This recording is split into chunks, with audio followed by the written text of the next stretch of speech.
नमस्कार दोस्तों, स्वागत है आप सभी को। आज हम लोग नए टॉपिक के साथ नए बैच स्टार्ट करने जा रहे हैं। जो भी स्टूडेंट एएनएम जीएनएम में इस बार जॉब करना चाह रहे हैं, जिसका भी नर्स जो स्टाफ नर्स या जो महिला कर्मी नर्स होते हैं, उसमें अगर आप लोग जॉब करना चाह रहे हैं तो बहुत ही अच्छा अपॉर्चुनिटी है, जो कि वैकेंसी आप सबका रिलीज कर दिया गया है।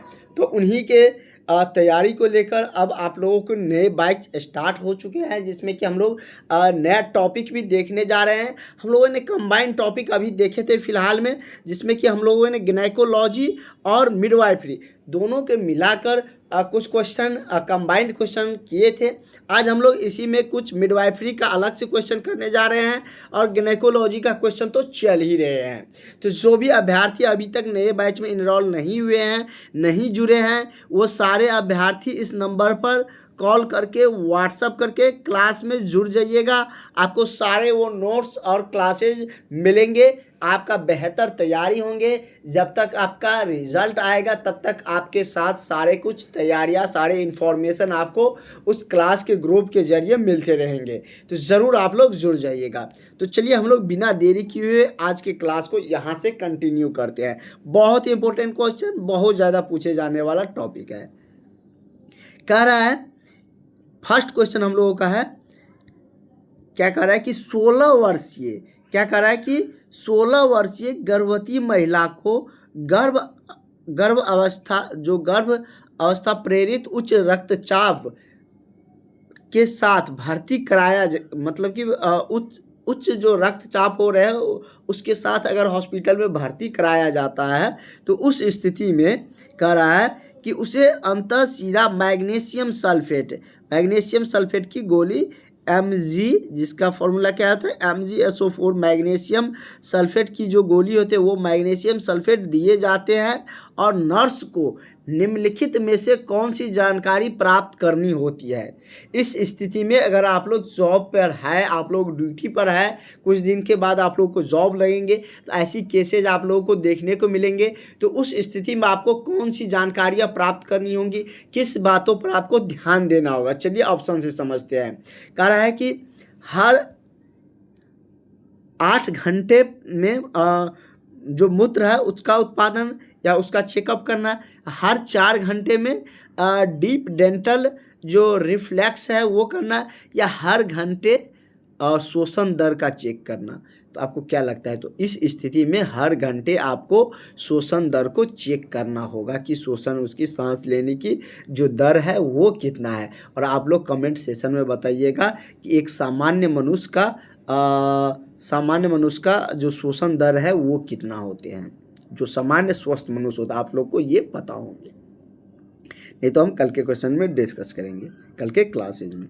कह रहा है अगला क्वेश्चन कि 25 वर्षीय क्या कर रहा है 25 वर्षीय स्तनपान कराने वाली महिला को बुखार है। स्तनपान आप लोग समझते होंगे, जब कोई भी महिला अपने बच्चे को जन्म देती है तो वो बच्चे को जो दूध पिलाती है तो उसको स्तनपान कहते हैं। कोई भी माँ अपने बच्चे को जब दूध पिलाती है तो उसको क्या कहा जाता है? स्तनपान कहा जाता है। स्तनपान दिवस कब मनाया जाता है? तो ये अगस्त में मनाए जाते हैं। इसकी भी हमने पूरी क्लासेज कम्युनिटी हेल्थ नर्सिंग में आपको बता रखे हैं। उन सब का क्लासेज पूरी डिटेल्स में नए बैच में फिर से होने जा रहे हैं और बहुत ही इंपॉर्टेंट क्वेश्चन के साथ करवाने जा रहे हैं। तो इसलिए आप लोग नए बैच में ज़रूर जुड़ जाइएगा। तो वही कह रहा है कि स्तनपान कराने वाली महिला, स्तनपान आप लोग समझ गए, महिला को बुखार है। कहता है ना कि अगर मतलब माँ का तबीयत अगर सही ना है तो वो अगर बच्चे को दूध पिलाती है, स्तनपान कराती है, तो उससे बच्चे पर भी इफेक्ट पड़ता है। ये आप लोग सुनते भी होंगे और ये होता भी है। इसको लेकर जागरूकता WHO ने भी बहुत सारी जागरूकता स्तनपान को लेकर जो एडवर्टाइजमेंट है, जो जागरूकता है वो जारी किए जाते हैं। तो कह रहा है कि अगर महिला को बुखार है या तीव्र स्तन दर्द है, या स्तन में तीव्र दर्द है या सूजन है, तो इस स्थिति में कह रहा है कि निम्नलिखित में से कौन सा जीव इस तीव्र स्तनपान समस्या का कारण बनता है। तो इसका मेन रीजन क्या है? स्टेपोटोकोक्स या स्टैफिलोकोकस या एट्रोकॉन कोकन्स या आपका न्यूमोकोकस। तो क्या इसका मेन जीव, इसका जो कारण है वो कौन सा है? तो वो आपका है स्टैफिलोकोकस। क्या है? स्टैफिलोकोकस। तो करेक्ट आंसर आपका ऑप्शन नंबर बी हो जाएगा। इसका मेन जिम्मेदार, मेन जो इस समस्या का जो इस मतलब कि तीव्र स्तन समस्या का जो जड़ है या जीव जो इसके लिए जिम्मेदार है वो क्या है? स्टैफिलोकोकस। ठीक है, थोड़ा सा क्वेश्चन बड़ा बड़ा है तो घबराइएगा नहीं, ऐसे ऐसे क्वेश्चन आपको एग्जाम में देखने को मिलेंगे, इसलिए बड़ा क्वेश्चन भी लाया गया है ताकि आप एग्जाम हॉल में क्वेश्चन बड़ा देखकर घबराइएगा नहीं। उसका आंसर बहुत ही सरल और बहुत ही छोटा होता है, जो क्वेश्चन आपको देखने में बड़े लगते हैं, क्योंकि उसमें सारा बातें क्लियर लिखा जाता है। अगर सारा बातें क्लियर लिखा जाएगा तो ऑटोमेटिक उसका लाइन बढ़ेगा, क्वेश्चन का जो शब्द है वो बढ़ेंगे। इससे आपको ये फायदा होंगे कि आपको आंसर देने में क्लियरेंस हो जाते हैं। अगला है कि नर्स, सारे क्वेश्चन नर्स से ही आ रहे हैं, आप लोग ध्यान रखिएगा। कह रहा है कि नर्स एक ये आपके एग्जाम के बाद भी काम आने वाला ये सब क्वेश्चन है। जब आप जॉब आवर में रहिएगा उस समय भी ये सब चीज़ें आपको जो ड्यूटी आवर में भी काम आएंगे। कह रहा है कि नर्स एक गर्भवती महिला के मूत्राशय में जो कैथेटर लगाने वाली है उसे पता होना चाहिए कि महिला मूत्र मार्ग के बारे में निम्नलिखित में से सभी तथ्य सत्य है सिवाय। कह रहा है कि अगर कोई नर्स गर्भवती महिला के मूत्राशय में जो कैथेटर लगाने वाली है या उसमें लगाती है तो उसे पता होना चाहिए कि महिला मूत्र मार्ग के बारे में निम्नलिखित में से कौन सा तथ्य सत्य है और उसके सिवाय, मतलब कि जो अगर ये तो ऑब्वियसली बात है, जिस चीज़ आप जो कार्य करने जा रहे हैं उसके बारे में आपको पूरी डिटेल्स पता होनी चाहिए। तो वो कह रहा है कि इसमें से सारे तथ्य पता होना चाहिए और किसके सिवाय, मतलब किसको छोड़ के। जैसे इसमें है कि इसकी लंबाई लगभग 1.5 इंच होती है, ये कह रहा है। तो ये आपको बिल्कुल सही है कि मूत्र मार्ग की लंबाई 1.5 इंच होती है, तो इसमें ये आंसर तो होगा नहीं। आपसे क्या कह रहा है कि इसके सिवाय। दूसरा है कि यह योनि छिद्र के पीछे होता है, ये भी सही है। सही वाला तो आपको खोजना नहीं था, योनि छिद्र के पीछे होता है, ये तो ये भी इस क्वेश्चन के अनुसार गलत हो जाएगा। अगला है कि यह मूत्र जननांगी डायफ्राम से होकर गुजरती है, तो ये भी सही है कि जो गर्भवती में मूत्राशय जो मुझे अगर कैथे लगाने वाली है तो मूत्राशय की जो मार्ग है वो मूत्र जननांगी डायफ्राम से होकर ही गुजरती है, ये भी करेक्ट है। अगला है कि यह सीधे होती है और कैथेराइजेशन के लिए मामूली प्रतिरोध प्रदान करती थी, ये बिल्कुल सीधा होता नहीं है, इसलिए ये ऑप्शन आपका क्या हो जाएगा? गलत हो जाएगा। और यही मतलब गलत नहीं, एक तरीके से कह सकते हैं इसके लिए एक्सेप्शनल हो जाएंगे और वही एक्सेप्शनल सिवाय आपको खोजना था। तो करेक्ट आंसर आपका क्या हो जाएगा? ऑप्शन नंबर डी आपका सही आंसर हो जाएगा। ठीक है, क्वेश्चन सब आप लोग समझ रहे हैं अच्छे से। अगला है कि गर्भ अवस्था के दूसरे भाग के दौरान सामान्य रूप से जो प्रत्यारोपित प्लेसेंटा क्या है? नाभिक नाल से जुड़ा होता है। इसके बहुत सारे फंक्शन होते हैं। प्लेसेंटा के बारे में हम लोग एक क्लास में पूरी डिटेल्स में और भी जानेंगे कि उसका बहुत सारा कार्य होता है। वो पोषण तत्व भी पहुँचाने के, गर्भ धारण के, जब बेबी गर्भ में रहते हैं तो उस समय उसको शोषण, एंटीबॉडी, पोषक तत्व ये सब पहुँचाने के कार्य प्लेसेंटा के माध्यम से ही होता है, जो कि नाभिक नाल से जुड़ा हुआ रहता है। तो वही कह रहा है कि सामान्य सभी चीज़ें, सभी फैक्ट को बताते हुए चलेंगे, क्योंकि ये बैच आप लोगों के लिए बहुत ही इंपॉर्टेंट है आपके रिजल्ट दिलाने के लिए। इसलिए जो भी स्टूडेंट, जो पुराने स्टूडेंट हैं उनको लिए भी है, जो नए स्टूडेंट हैं जो अभी ज्वाइन नहीं किया है और जो ज्वाइन कर चुके हैं पुराने स्टूडेंट, बहुत सारे स्टूडेंट क्लास में ज्वाइन है, क्लास के ग्रुप में, तो उन सारे के लिए भी नए बैच में जुड़ जाना है। सारे नोट्स, सारे क्लासेज आपको प्रॉपर मिलते रहेंगे। तो इसमें कर रहा है, तो यहाँ तक हम लोग भर चुके हैं कि प्रत्यारोपित प्लेसेंटा का जो समय से पहले अलग होना, मतलब कि समय से पहले अगर प्लेसेंटा अलग हो जाता है तो आमतौर पर गंभीर रक्त स्त्राव के साथ होता है, जिसके कहा जाता है क्या? प्लेसेंटा प्रीविया, प्रीगिविया, या जो एक्टिव एक्टिपोक प्रेगनेंसी, या अक्षम गर्भाशय ग्रीवा, या क्या है प्लेसेंटा एब्रप्टियो। तो उसको क्या कहा जाता है? प्लेसेंटा एब्रप्टियो। तो करेक्ट आंसर आपका क्या हो जाएगा? ऑप्शन नंबर डी आपका इसका सही आंसर हो जाएंगे। नेक्स्ट क्वेश्चन कर रहे हैं। आज लंबा क्लास होगा, भले क्वेश्चन कम हो, लेकिन फर्स्ट क्लास इसका है। इस टॉपिक का जो इस पीडीएफ से जो हम मिडवाइफरी करा रहे हैं अलग से सेपरेटली, तो इसमें सारी डिटेल्स में भी हम लोग बताते हुए चलेंगे। जहाँ पर भी आपको लगेगा कि हमें लगेगा कि आपको यहाँ पर इस पॉइंट को समझाना है, तो हम पर समझाते हुए चलेंगे, ताकि आपको कोई क्वेश्चन राइज होने की गुंजाइश ना हो, आपको सारी चीज़ें क्लियर हो सके। कह रहा है कि अब छोटे छोटे क्वेश्चन आगे।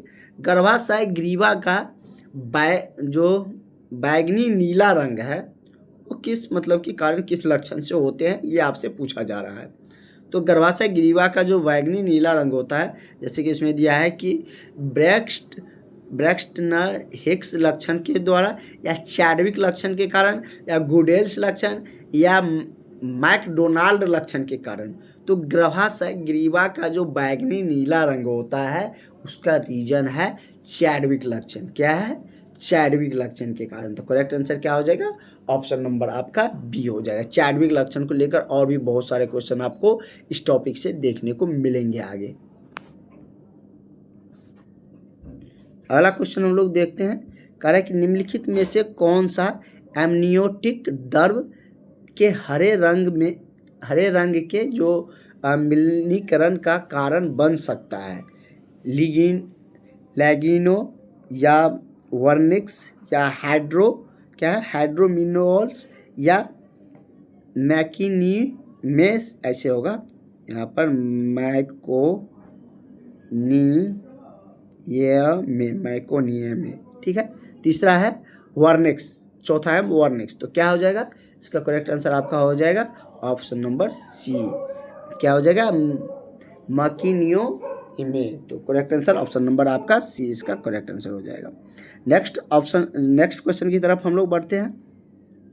प्लेसेंटा के बारे में आ गया। प्लेसेंटा तो बहुत जरूरी है आपके क्वेश्चन के। आप लोग ये इस फिगर में प्लेसेंटा के बारे में समझ लीजिए, देख लीजिए। ये प्लेसेंटा का जो कि गर्भाशय के दौरान मतलब कि ये बनते हैं। यहाँ पर आप देख सकते हैं प्लेसेंटा, इसके माध्यम से ही आपको जो गर्भ धारण के दौरान बेबी को क्या मिलता है? पोषक तत्व, एंटीबॉडी, सारी चीज़ें यहाँ से प्राप्त होते हैं, ठीक है।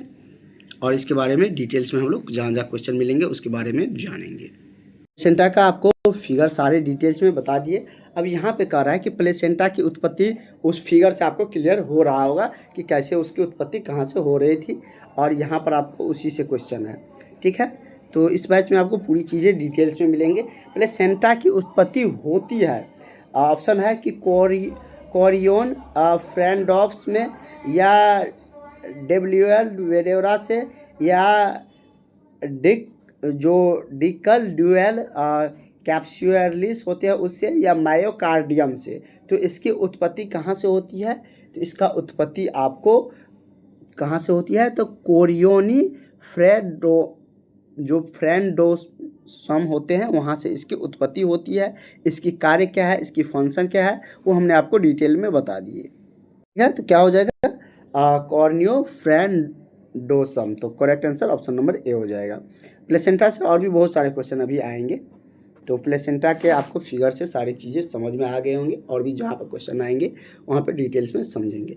कहा कि एड्स माँ से बच्चे में नहीं फैलता है, इसमें से किस रीजन से माँ से बच्चे में नहीं फैलता है? स्तनपान। आजकल पटना के हर गली में आपको ये आवाज़ सुनने को मिल जाएंगे कि सामने आए और शुद्ध सना के सत्तू पिसवाए 100 रुपये में। हो सकता है कि आपके शहर में भी होंगे, लेकिन पटना में बहुत सारे प्रचार कराए जाते हैं और सामने में बना के भी देते हैं। तो क्या है कि एड्स माँ से बच्चे में नहीं फैलता है, इसमें से कौन सा रीज़न हो सकता है? स्तनपान के जरिए, तो माँ से फैलता है बच्चों में, प्लेसेंटा के माध्यम से भी फैल सकते हैं या नहीं फैलता है, ये पूछ रहा है। तो क्या हो जाएगा, त्वचा की त्वचा संपर्क, इसमें आपको जिस अनुसार क्वेश्चन है उसका ऑप्शन सेटअप नहीं है, इस क्वेश्चन को रहने दीजिए, ऑप्शन इसका मैचिंग नहीं है इससे।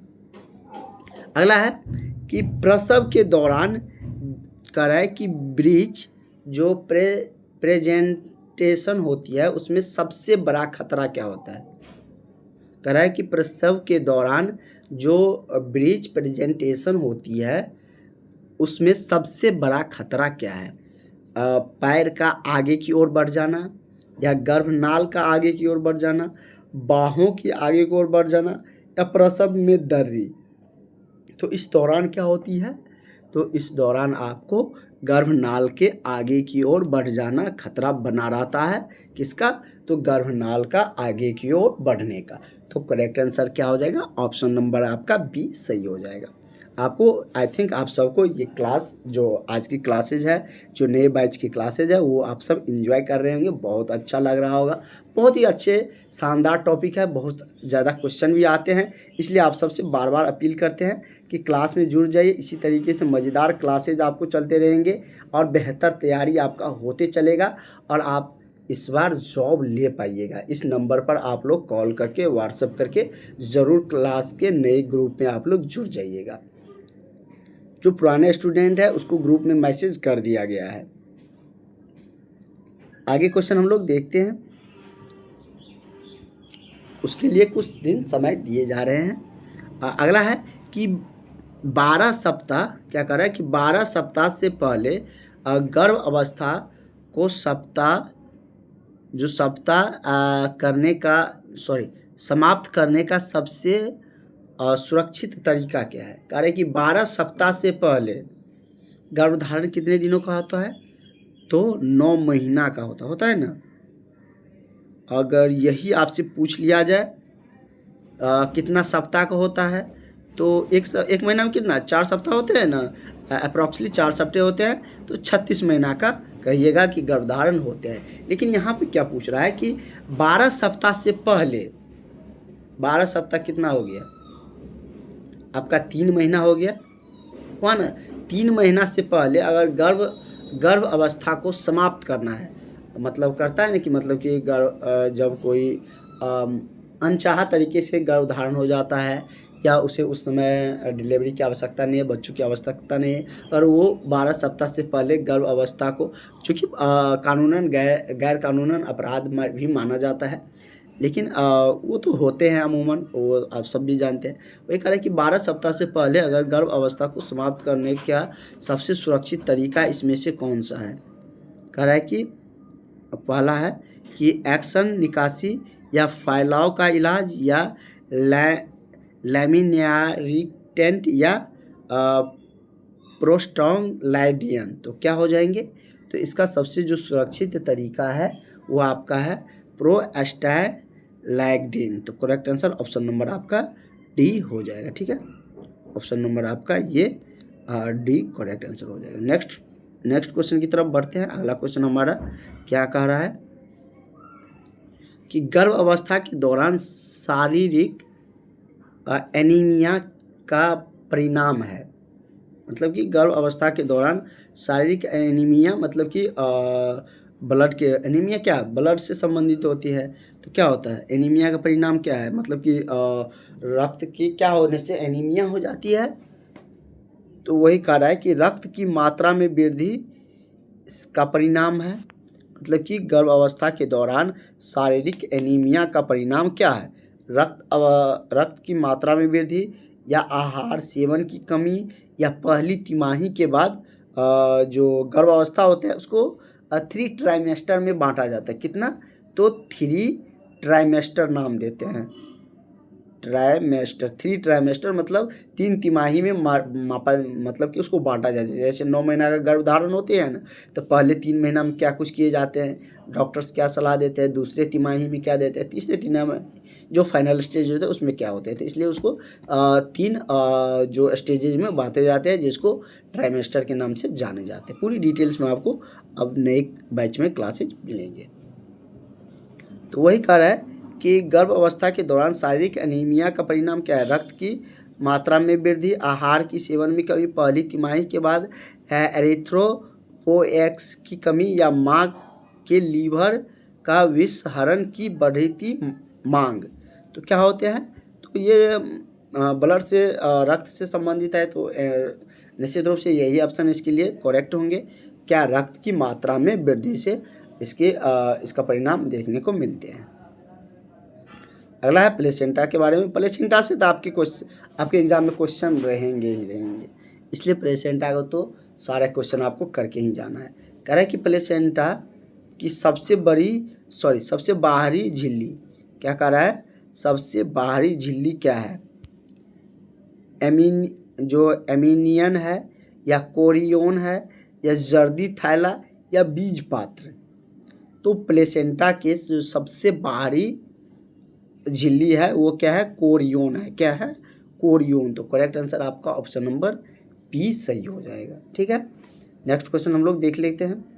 कह रहा है कि गर्भनाल में, क्या कह रहा है कि गर्भनाल में रक्त वाहिका होती है। गर्भनाल में रक्त वाहिका में होती है क्या? 2 धमनी और 1 शिरा, या 2 शिरा 1 धमनी, 1 धमनी 1 शिरा, या 2 धमनी 2 शिरा। तो क्या होता है?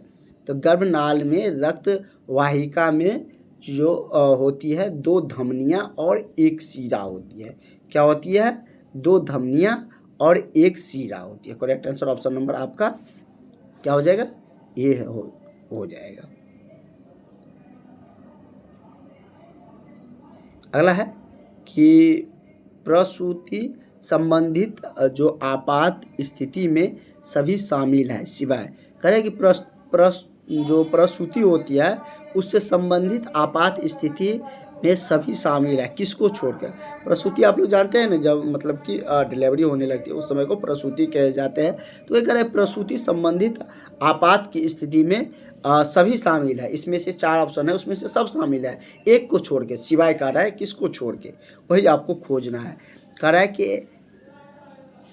एक्टोपिक गर्भ अवस्था, प्लेसेंटा पूर्ववर्ती, प्लेसेंटा प्रीविया, या एकल्म्सिया।